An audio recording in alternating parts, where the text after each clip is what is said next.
Cash. Thank you, God, Thank you, God. for beautiful. Yeah. We would like to study. You want to- Bless us, please. Amin. Oke.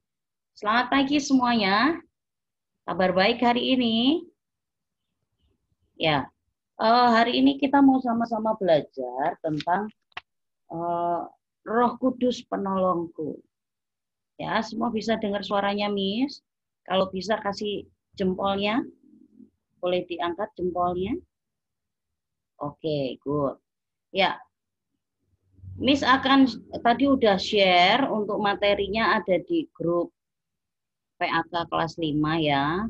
Nah, ini juga Miss akan share di layar.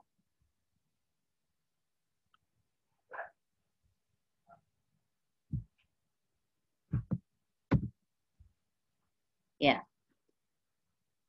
Hari ini kita mau belajar tentang Roh Kudus penolongku. Ini lanjutan dari minggu kemarin bahwa Allah itu selalu menolong kita, ya.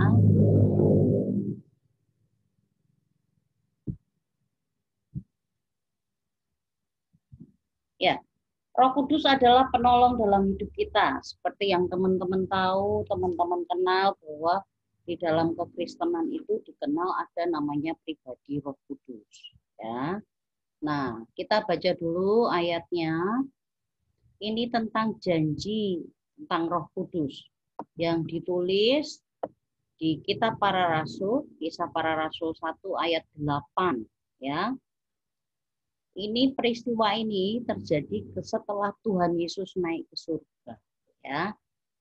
Yuk, kita akan baca. Tetapi kamu akan menerima kuasa kalau Roh Kudus turun ke atas kamu, dan kamu akan menjadi saksiku di Yerusalem dan di seluruh Yudea dan Samaria dan sampai ke ujung bumi.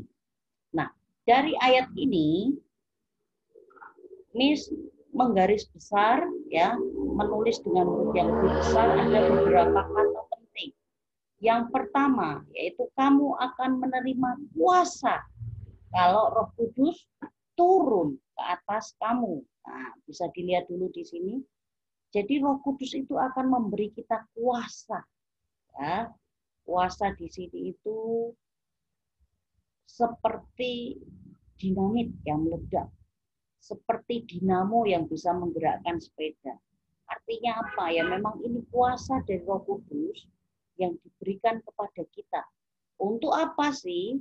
Bukan kuasa untuk bikin magic, itu bukan. Tapi untuk apa? Ayat ini berkata, kamu akan menjadi saksiku. Jadi Roh Kudus itu diberikan untuk kita, ya, supaya kita memiliki kuasa untuk menjadi saksi Kristus. Nah, jadi tujuannya adalah untuk bersaksi, memberitakan Injil tentang Tuhan, ya. Jadi Roh Kudus yang akan memampukan kita semua.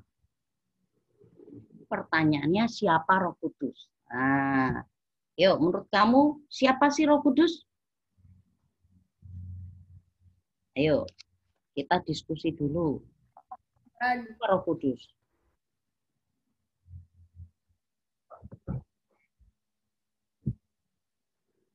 Menurut Sharon siapa Roh Kudus?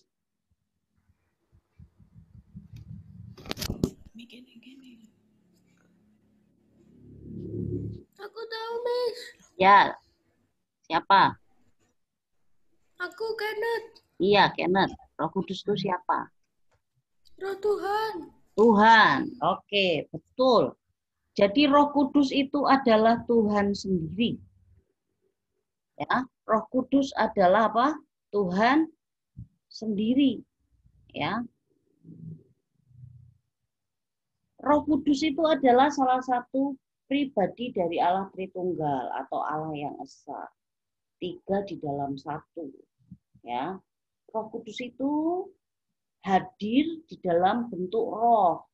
Ya. Jadi tidak bisa dilihat. Kalau manusia kan ada tubuh, jiwa, dan roh. tubuh ya jelas kita bisa lihat nih, ada tangan, ada kepala, ada badan ya. Terus ada jiwa, jiwa itu ada pikiran, perasaan, kehendak kita. Itu juga tidak bisa dilihat, tapi tercermin dalam sikap dan tindakan kita. Nah, tapi ada satu lagi bagian yaitu namanya roh. Ya, roh inilah yang menghubungkan tubuh kita, menghubungkan kita ya dengan Tuhan.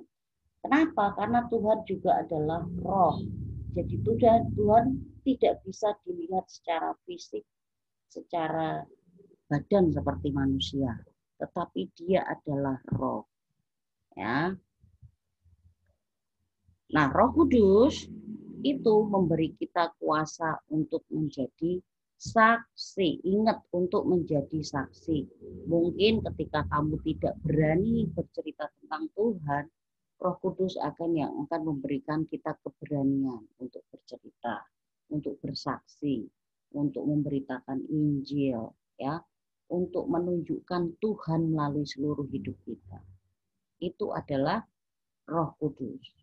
Ya, di dalam kekristenan kita mengenal ada namanya Allah Tritunggal. Ini sebuah istilah ya, Allah Tritunggal. Jadi ada Allah Bapa, Allah Anak atau Allah Putra ya, dan Allah Roh Kudus. Allah Bapa itu peranannya adalah ketika Allah yang menciptakan dan memelihara dunia ini. Ya, kalau Allah Putra itu berperan hadir sebagai apa? Penyelamat manusia yang berdosa. Yang kita kenal di dalam siapa? Tuhan Yesus. Dan yang ketiga adalah Allah Roh Kudus, ya, Allah yang hadir dalam hati manusia. Ia yang membimbing agar kita dapat mematuhi, memahami kebenaran dalam hidup ini, dan hidup kita pun dijadikan lebih baik. Jadi bukan Allahnya tiga, enggak. Allahnya tetap satu, tapi dengan tiga peranan yang berbeda, yaitu Allah Bapa, Allah Putra, dan Allah Roh Kudus.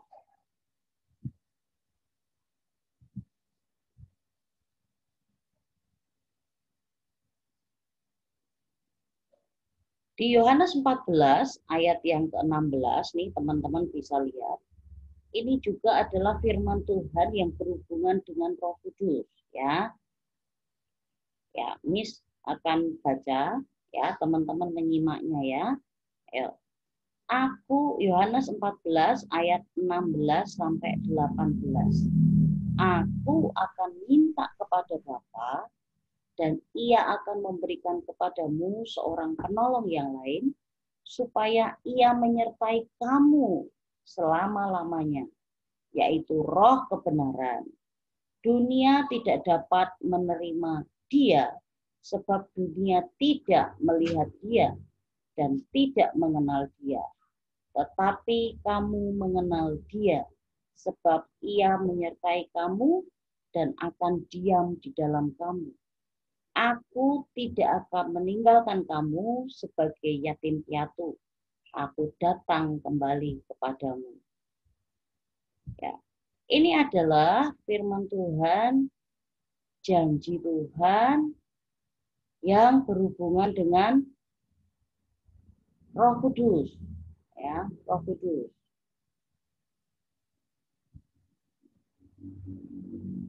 Jadi dari ayat tadi kita bisa melihat ada tiga peranan Roh Kudus, yaitu yang pertama apa?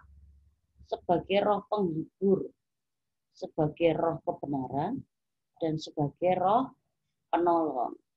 Sebagai roh penghibur, Roh Kudus itu akan menghibur, Roh Kudus itu akan menghibur kita ya, ketika mungkin teman-teman sedang bersedih, berduka ya. Roh Kudus juga akan membimbing kita mungkin ketika kita sedang kebingungan ya. Dia akan menolong kita senantiasa menjadikan hidup kita ini supaya bisa damai dan bisa sukacita. Itulah peranan roh penghibur. Yang kedua kita lihat roh kebenaran. Roh kebenaran itu Roh Kudus akan memimpin manusia hidup di dalam kebenaran Tuhan.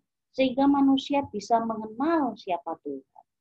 Ya, makanya ketika kita membaca firman Tuhan, kita butuh pertolongan Roh Kudus supaya kita bisa mengerti. Berdoalah supaya Roh Kudus itu yang memampukan kita untuk memahami firman Tuhan. Nah, itulah fungsi dari Roh kebenaran.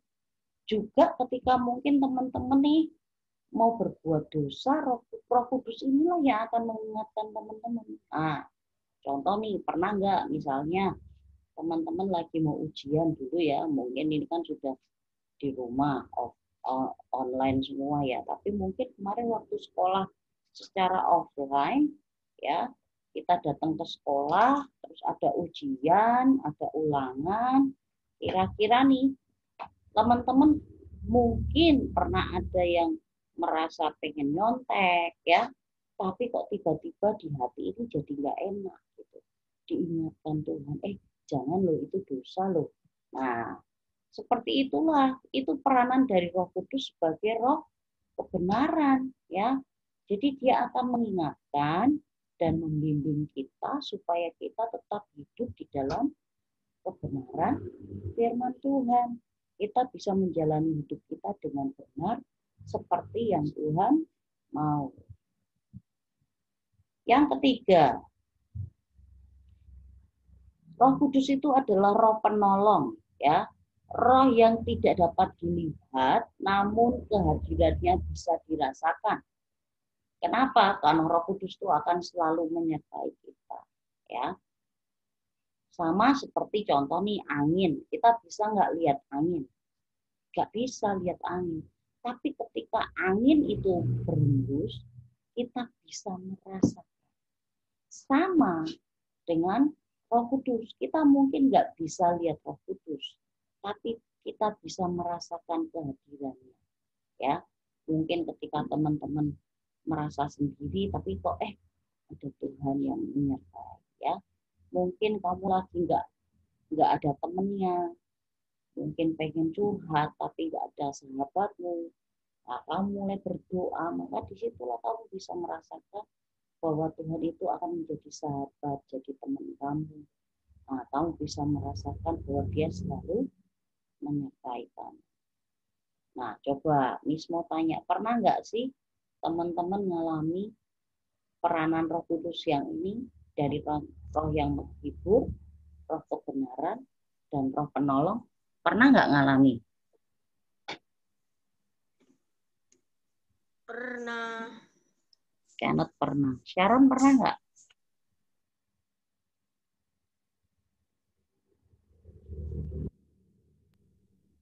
Pernah. Pernah ngalami nggak Sharon?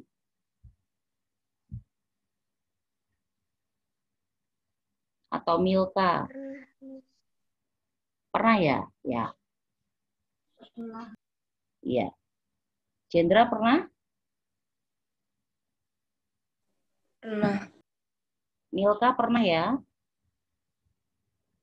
Pernah. Iya. Jadi Roh Kudus itu betul-betul nyata dalam hidup kita ya. Nyata, real, ada gitu. Makanya apa? Ya wes, kita bergantung saja kepada Tuhan, kepada Roh Kudus. Pada zaman perjanjian sekarang ini, perjanjian baru setelah Tuhan Yesus naik ke surga, yang punya peranan penting itu adalah Roh Kudus, punya peranan penting dalam hidup kita. Makanya apa ya? Roh Kudus itu yang akan menyertai kita dari apapun yang kita lakukan hari-hari ini. Ketika kamu tidak punya hikmat, ya berdoalah kepada Roh Kudus. Roh Kudus, berilah saya hikmat. Ya, supaya Roh Kudus membimbing kita gitu. Ketika kita punya masalah, ya datanglah kepada Roh Kudus. Lewat apa? Doa, berdoalah. Roh Kudus tolong saya, beri saya jalan keluar. Ya, jadi berdoalah kepada Tuhan untuk semua hal yang sedang kita gumuli ya. Nah, peranan Roh Kudus ini ada 4 yang utama, teman-teman. Yang pertama, Roh Kudus itu tidak pernah meninggalkan kita. Ini harus diingat. Bahwa Tuhan itu tidak pernah meninggalkan kita. Yuk coba katakan sama-sama. Roh Kudus tidak pernah meninggalkan kita. 1, 2, 3. Roh Kudus tidak pernah meninggalkan kita. Ya, jadi kita itu tidak punya alasan untuk jadi orang yang mudah putus asa. Ya, kenapa? Roh Kudus nggak pernah meninggalkan kita. Ataupun juga kita tidak punya alasan untuk berbuat buruk atau berbuat jahat di hadapan Tuhan. Ingat loh, kalau Roh Kudus tidak pernah meninggalkan, artinya Roh Kudus selalu menyertai apapun yang kamu lakukan dengan siapapun dalam keadaan apapun. Roh Kudus tidak pernah meninggalkan. Termasuk nih, mungkin ketika teman-teman lagi berdosa, di situ ada Roh Kudus loh. Ya, jadi sadari betul bahwa ada Tuhan yang selalu menyertai kamu. Gitu. Jadi yakini bahwa oh iya ada Tuhan, ada Tuhan. Nah, ketika kamu yakin dan menyadari kehadiran Tuhan inilah yang akan menolong kita untuk menjadi orang yang takut akan Tuhan. Ya, firman Tuhan katakan orang yang takut akan Tuhan itu menjauhi kejahatan. Jadi orang hanya bisa menjauhi kejahatan ketika dia sadar bahwa Tuhan selalu menyertai ada bareng dia. Contoh nih, coba. Misalnya nih, ada orang dia mau mencuri, ya, mau mencuri. Ada nggak kira-kira yang mau mencuri tapi berdoa dulu? Tuhan Yesus, saya mau mencuri, Tuhan tolong ya, supaya pencurian saya sukses gitu. Atau kira-kira ada nggak yang mau merampok tapi berdoa dulu, Tuhan Yesus saya mau merampok, Tuhan berkati rampokan saya gitu. Ada nggak? Enggak, ya toh? Enggak mungkin ya. Karena kalau dia sadar ada Tuhan, ya, dia pasti apa? Jadi batal merampoknya, gitu. Oh, ada Tuhan yang menyertai. Yang kedua, Roh Kudus itu bekerja untuk kita yang percaya. Ingat, Roh Kudus bekerja untuk orang-orang yang percaya. Kalau kamu nggak percaya dengan pertolongan Roh Kudus, ya tidak akan ada pertolongan itu sendiri. Ya. Ingat, makanya kita orang yang percaya, kita mempercayai bahwa ada Roh Kudus yang akan selalu menolong kita. Ya, tidak ada alasan untuk orang percaya itu takut, sedih, khawatir terhadap sesuatu. Yang perlu dilakukan hanya apa? Berdoa, minta kepada Tuhan melalui doa-doa kita. Maka Roh Kudus yang akan bekerja melalui hidup kita dan menolong kita. Yang ketiga, ini penting sekali. Roh Kudus menjadikan kita anak-anak Allah. Ya. Jadi Roh Kudus itu yang akan memeteraikan kita menjadi anak-anak Allah. Ya. Roh Kudus itu yang membuat kita percaya kepada korban Kristus. Roh Kudus itu juga yang membuat kita yakin bahwa hidup kita sudah ditebus, sudah diampuni melalui korban Tuhan Yesus. Roh Kudus yang membuat kita percaya akan Injil. Makanya Roh Kudus inilah yang menjadikan kita anak-anak. Ini penting sekali teman-teman mengerti, ya. Dan setelah kita menjadi anak-anak Allah pun, orang percaya, Roh Kudus yang akan menolong kita untuk hidup sebagai anak-anak Allah, yaitu apa? Melakukan kebaikan demi kebaikan, menjauhi kejahatan, ya.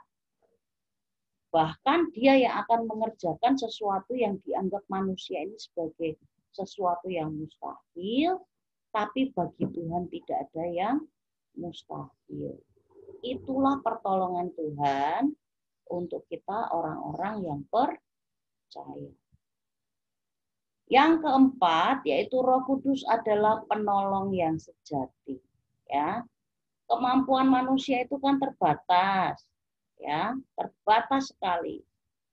Ya, Tidak ada manusia itu yang mampu melakukan segala hal, nggak ada. Setiap orang pasti punya Meteraikan itu diapain, Miss? batasan. Ya, setiap orang pasti punya apa? Masalah.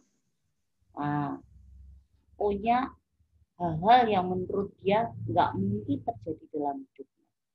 Ya, baik dalam hal jasmani maupun rohani. Tetapi ya, percayalah Roh Kudus itu akan selalu menolong kita. Ya, kenapa Kenneth? Dimateraikan itu diapain? Oh, dimeteraikan itu artinya kita dijadikan milik Kristus, milik Tuhan. Ya, kalau pada waktu itu segala dokumen ini nih sejarahnya kenapa pakai kata meterai ya, dimeteraikan. Nah, pada zaman itu orang-orang itu kalau membuat dokumen yang resmi, yang sah menggunakan apa? Meterai. Sama seperti sekarang itu kalau orang melakukan transaksi jual beli ya, orang melakukan perjanjian-perjanjian, orang selalu menggunakan meterai. Nah, meterai itu yang membuat sah, mengesahkan, ya, resmi. Nah, orang kalau melanggar perjanjian yang bermeterai itu bisa dibawa ke pengadilan. Artinya apa? Itu meterai itu yang membuat dokumen itu menjadi sah dan tidak bisa diganggu gugat. Nah, sama seperti itu. Roh Kudus itu memeteraikan kita menjadi milik Kristus, milik Tuhan. Kita menjadi anak-anak Allah. Dengan itu, ya, setan iblis tidak bisa menggugat kita, gitu, ya. Contoh, iblis nggak akan bisa bilang lagi, Kenneth itu milikku, dia budak dosa, nggak bisa. Kenapa? Sudah dimeteraikan oleh Roh Kudus menjadi milik Kristus, gitu. Jadi semua yang menjadi milik Kristus, ya, percaya kepada Tuhan yang sudah dimeteraikan dengan Roh Kudus, itu hidupnya akan diubah Tuhan setiap hari jadi lebih baik, gitu. Seperti itu. Jelas ya, Kenneth ya? Mengerti? Ya. Ya, oke. Ada yang mau tanya lagi nggak? Yang belum mengerti? Oke, kita lanjut dulu ya. Nanti yang mau tanya boleh lagi angkat tangan. Ya. Nah, ini adalah contoh bagaimana Roh Kudus menyertai. Itu kisah Paulus dan Silas.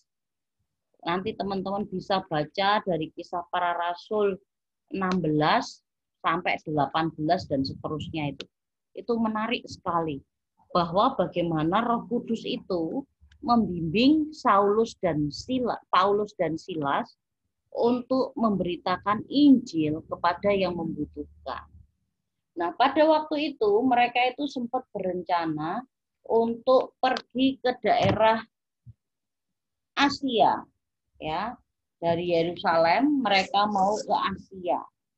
Nah, mereka waktu itu mau masuk ke daerah memberitakan Injil di Asia, tapi Roh Kudus ini memberi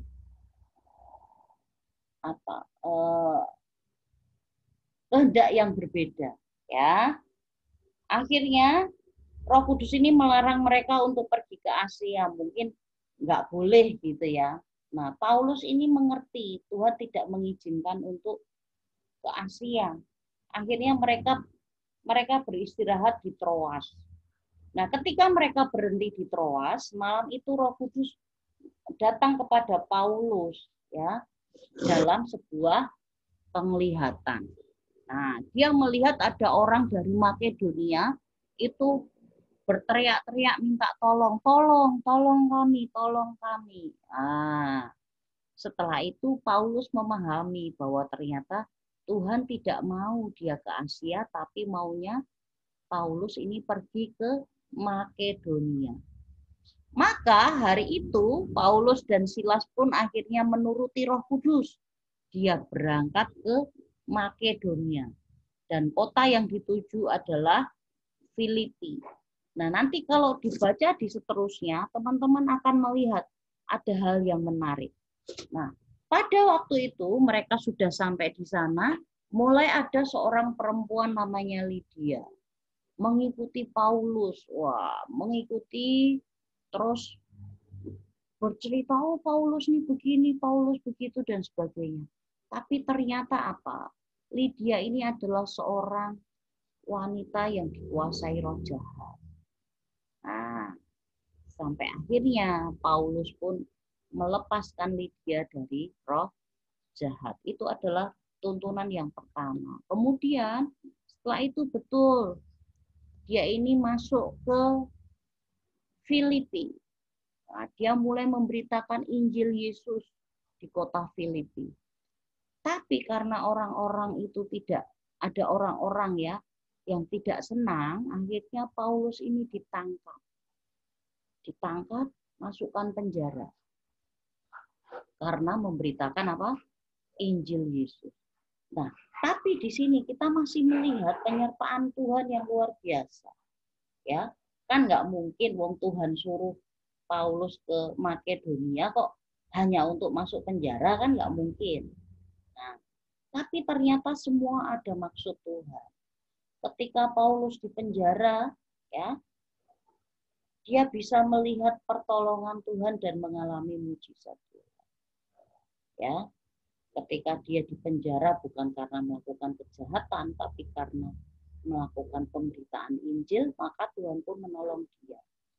Nah, sampai akhirnya Paulus ini ditangkap, masuk penjara, tapi pada satu malam ketika Paulus dan Silas ini memuji Tuhan, ya, memuji Tuhan, menyembah Tuhan, berdoa, akhirnya Tuhan mendengar doa mereka. Ya, ketika Paulus dan Silas ini di penjara, akhirnya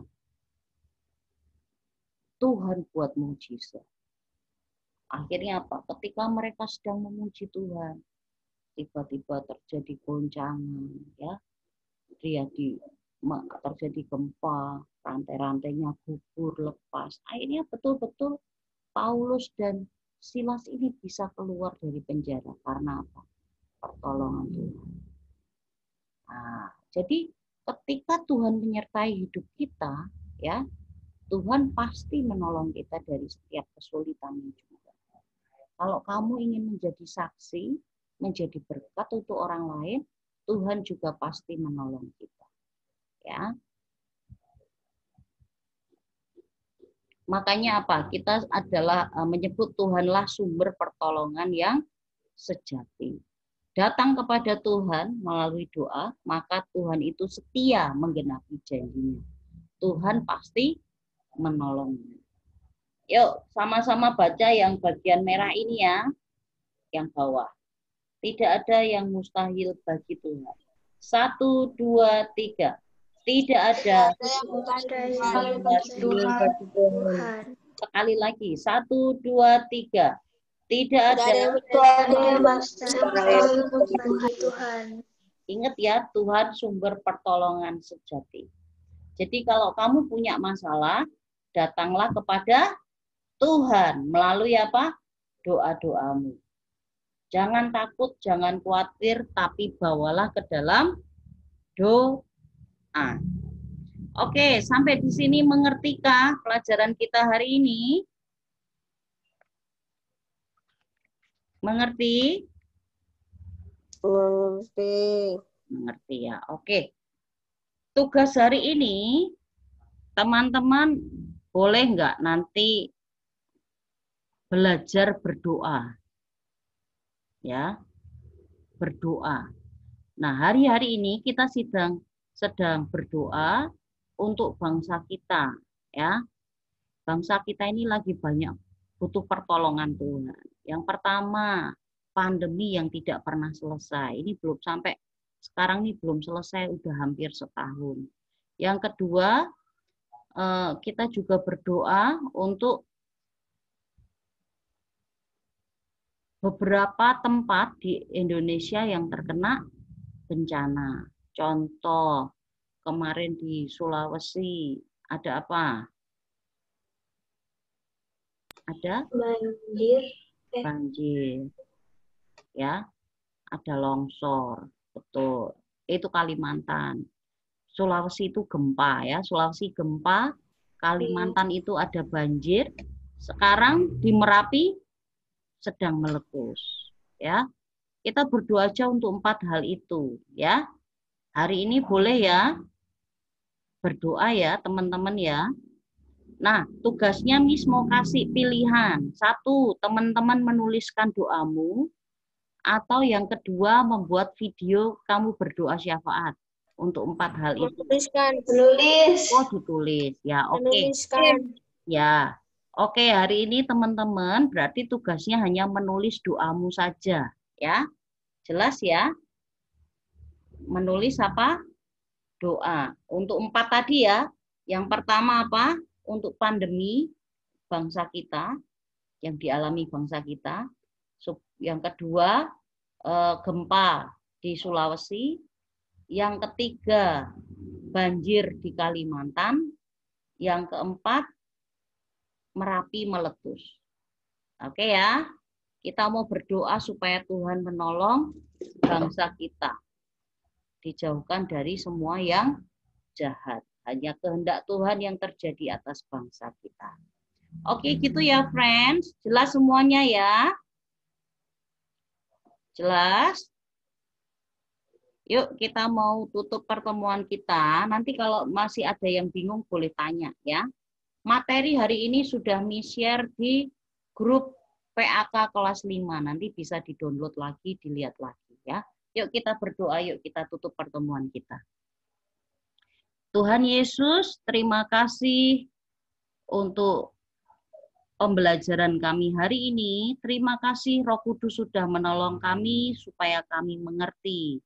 Biarlah kami senantiasa mengandalkan Tuhan, percaya bahwa Roh Kudus akan senantiasa menolong hidup kami. Terima kasih Tuhan, kiranya Roh Kudus terus menyertai kami dan membimbing kami semua. Demi nama Yesus kami berdoa. Amin. Oke, sampai di sini dulu, friends. See you, dadah, bye-bye. Thank you.